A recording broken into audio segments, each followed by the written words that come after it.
All right. Well, I know for those of you that have joined our town halls before, you know this is my favorite. And then for those that I get to brag about our town hall and our orientations, now I will not keep you waiting any longer. And you could see I'm not a liar when telling you you're going to really enjoy Mitchell's presentation. So I'd like to introduce our president and CEO, Mr. Mitchell Cho. Thanks, Marianne. Wow, what an intro. I really appreciate it. Thanks. First off, let me say how thrilled I am to see so many new and familiar faces here. At least for those that turned on your camera anyway. But I love these town halls. They're not just a place to get updates on the company, but also a place where we can kind of celebrate us as a team, right? Our hard work and our incredible achievements. So, I want to take a moment to reflect on the incredible work that we do and the impact it has. Next slide. Mm-hmm.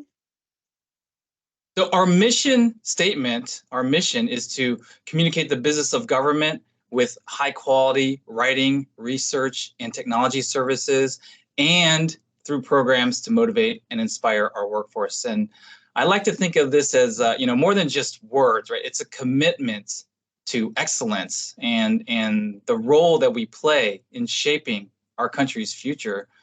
Some of you remember that a few years ago, we developed this mission statement collectively, right? We got your feedback and we finalized it from other versions.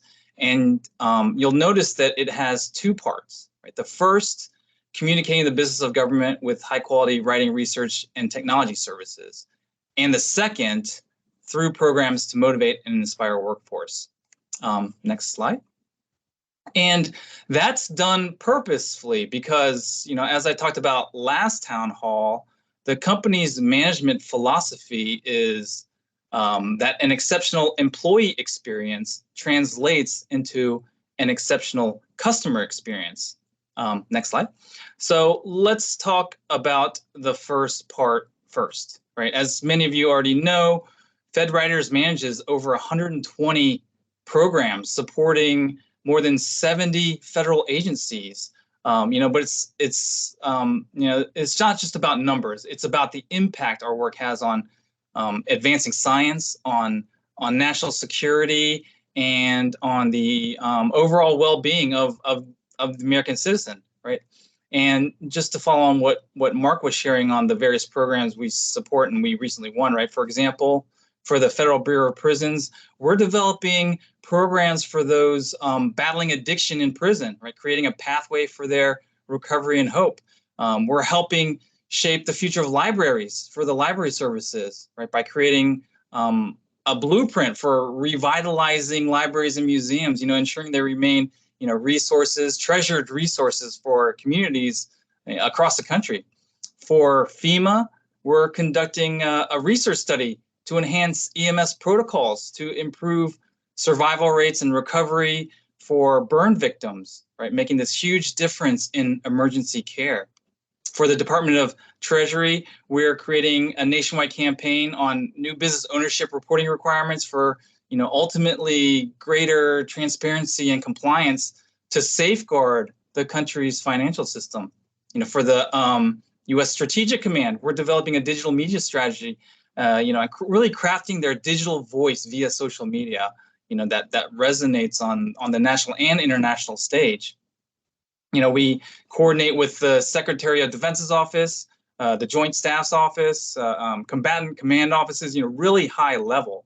And as Mark mentioned, we've expanded our services for the DOT. We're providing machining services for highway research, really helping test new technologies and materials to improve the highway system.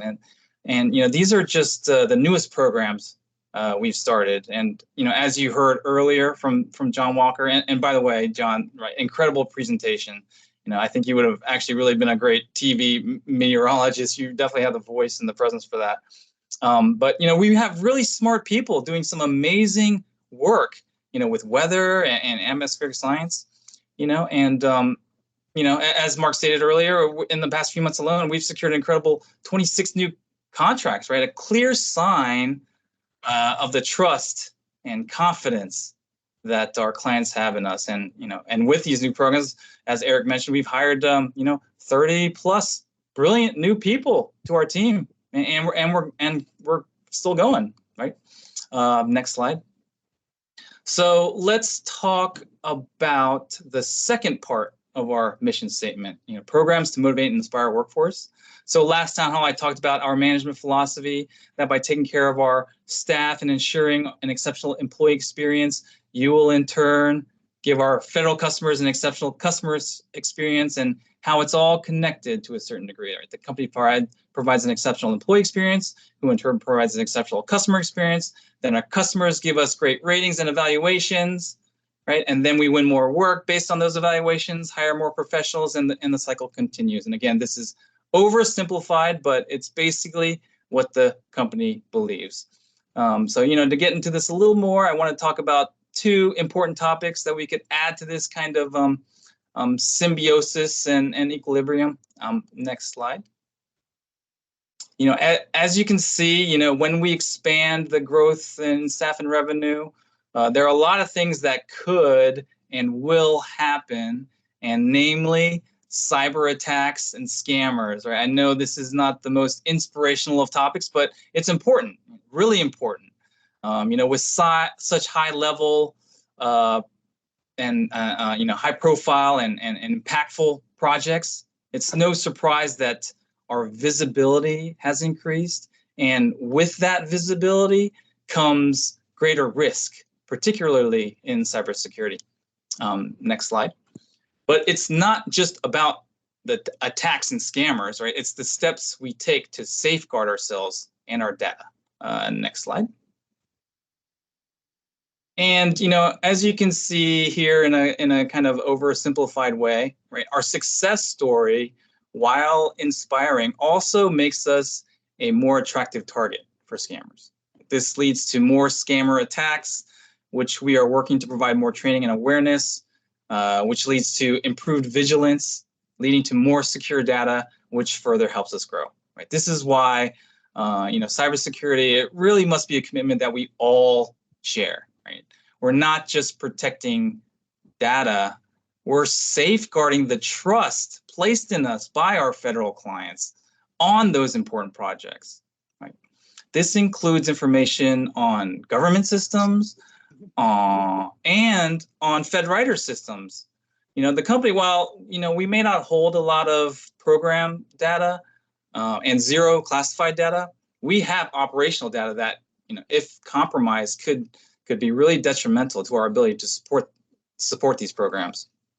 As we expand and take on higher profile projects, we become more visible, and with increased visibility comes increased vulnerability.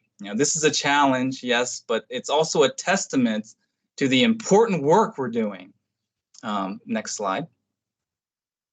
And these scammers are getting good. Right? They're always innovating. They will find you on LinkedIn or somewhere.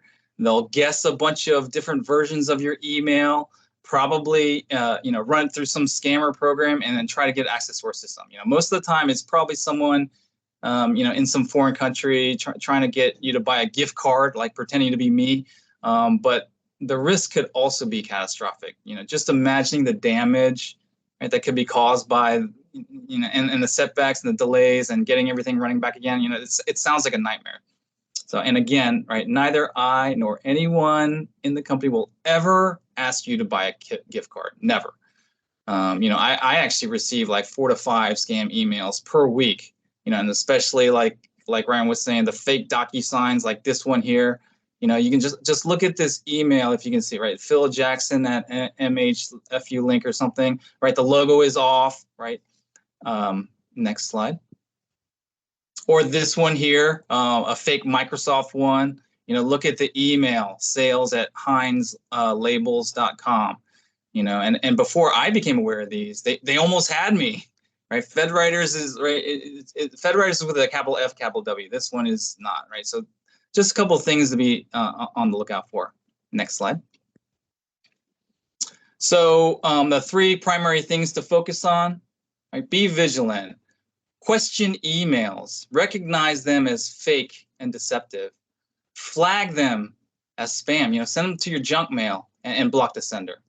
I do have every confidence in our ability to rise to this challenge, to remain vigilant in protecting our data, our clients' data, and our system. You all are doing such a great job and such great work. Let's not let one slip through. Next slide. And that leads me to my next point, and that is, it's not just about the projects we undertake or the clients that we serve. It's about our dedicated team, right? You, and the experience you're having working here. And part of that experience, an essential part, involves performance evaluations. These are not just assessments, right? They're opportunities for growth, learning, and personal development, right? They are really crucial in providing you with a great experience here at FedWriters, right? Each one of you plays a vital role in our projects, like the ones I just talked about, from transforming the lives of those in the prison system to shaping the future of our nation's libraries and museums, right? Your growth is directly linked to our collective success. So I encourage you all to approach these evaluations with an open mind. It's your opportunity to communicate to your supervisor how you feel you're contributing, and allowing your supervisor to give you honest feedback. It can give you motivation, affirmation that you're doing great work, right? On the flip side, sometimes those conversations are not easy, but a lot of times it's hearing things that are not easy to hear that helps us grow. You don't have to agree with every piece of feedback, but if a piece of feedback strikes a chord, if it evokes an emotional response, right? Frustration, anger, maybe, right? It's worth exploring, right? It's the feedback that resonates the most, even if it's hard to hear, is a lot of times what holds the most truth, right? It's kind of like these insights are the ones that offer the greatest opportunities for growth. They're not about criticism. They're about helping you become the best versions of yourself. They're about making sure that your experience with FedWriters is as fulfilling as possible.